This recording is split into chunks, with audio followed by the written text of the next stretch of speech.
দেখো 5 নম্বর অঙ্কটা কি দেওয়া আছে যে q ইকুয়াল xy এবং r ইকুয়াল mn/l, ঠিক আছে, এবং হলে p অফ q এবং p অফ r কত। তাহলে এগুলা কি পাওয়ার সেট বলা হয়, এগুলাকে শক্তি সেটও বলা হয়, পাওয়ার সেট বা শক্তি সেট বলা হয়। অর্থাৎ এই সেট থেকে যতগুলো সেট গঠন করা যায় সেটা হলো এটার পাওয়ার সেট বা শক্তি সেট।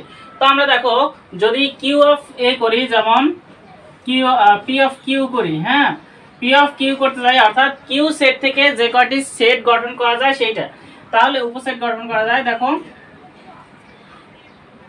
যে কোনো সেটেরই একটা উপসেট হবে, সেটা হলো ফাঁকা সেট। যে কোনো সেটেরই একটা উপসেট ফাঁকা সেট হবে, আর ফাঁকা সেটকে এটা দ্বারা প্রকাশ করা হয়। এরপরে এই x দিয়ে একটা গঠন করা যায়, যেমন x, তারপর y দিয়ে আরেকটা গঠন করা যায়, y একটা উপসেট, তারপর x y একটা উপসেট, ঠিক আছে। তাহলে এখানে কয়টা আসলো উপাদান, 4টা উপাদান আসলো মোট।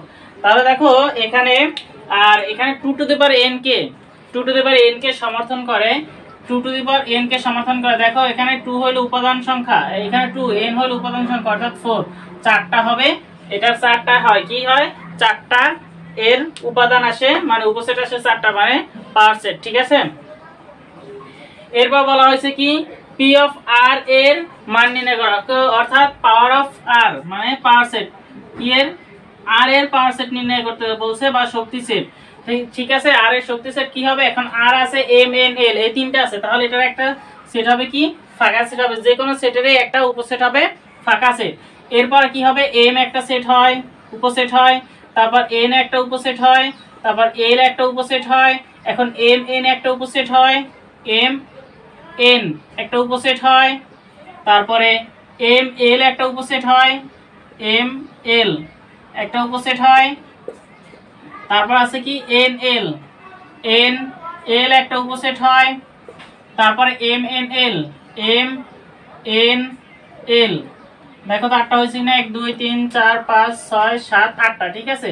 তাহলে মোট উপাদান হয়েছে 8টা। এটাও কি 2 টু দি পাওয়ার n কে সমর্থন করে। কিভাবে, দেখো এখানে 2 টু দি পাওয়ার n, অর্থাৎ এখানে n পাওয়ার শক্তি, মানে এখানে n কি উপসেট, মানে উপাদান সংখ্যা কত, 3টা আছে, 2 এর কি হবে 8, তাহলে 8টা উপাদান হয়েছে, ঠিক আছে। ঠিক আছে। তো 6 নম্বর প্রশ্নটা দেখো a ইকুয়াল ab দেওয়া আছে, আর b ইকুয়াল abc দেওয়া আছে, c ইকুয়াল দেওয়া আছে এইটা। হলে দেখাও যে p অফ c এর উপাদান সংখ্যা 2 টু দি পাওয়ার n, অর্থাৎ 2 টু দি পাওয়ার n সংখ্যক, সেটা প্রমাণ করে দেখাইতে বলা হয়েছে। আর এখানে দেখো c বলা হয়েছে কি, c সেটটা কি আসবে, c equal a union b। এখন a ইউনিয়ন b, a কত আছে, a আছে a আর b ইউনিয়ন c আছে কত, a b c। তাহলে এখানে কি কমন আনকমন সব যাবে, অর্থাৎ এখানে উপাদান আসবে a b c, এখানে 3টে উপাদান আসলো। তো এখন এটা কি করতে হবে, আবার পাওয়ার সেট করতে হবে, p অফ c করতে হবে। এখন এটার পাওয়ার সেট কি আসবে, একটা ফাঁকা সেট, তারপর একটা কত আসবে, a একটা উপসেট, b একটা উপসেট, c একটা উপসেট, এই সেটের মানে এই সেটটার একটা উপসেট। এরপর দেখো ab একটা উপসেট, ab, তারপর ac একটা উপসেট, ac, তারপরে bc একটা উপসেট, bc, তারপরে a b c, এই 3টা একটা উপসেট। তাহলে দেখো 1 2 3 4 5 6 7 8। তাহলে p অফ c এর উপাদান সংখ্যা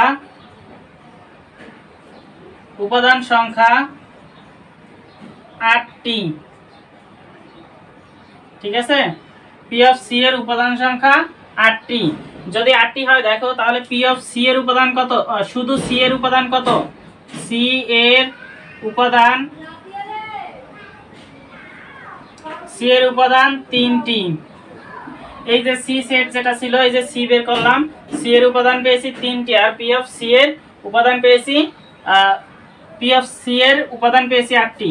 তাহলে দেখো p অফ c এর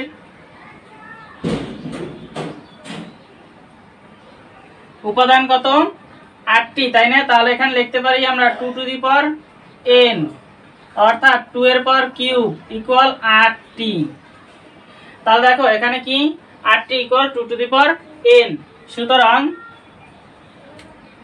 সুতরাং সি এর উপাদান n হলে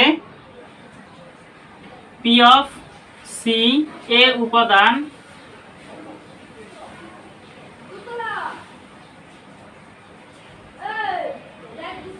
উপাদান হবে 2n সংখ্যক। এটাই প্রমাণ করতে বলা হয়েছিল, ঠিক আছে।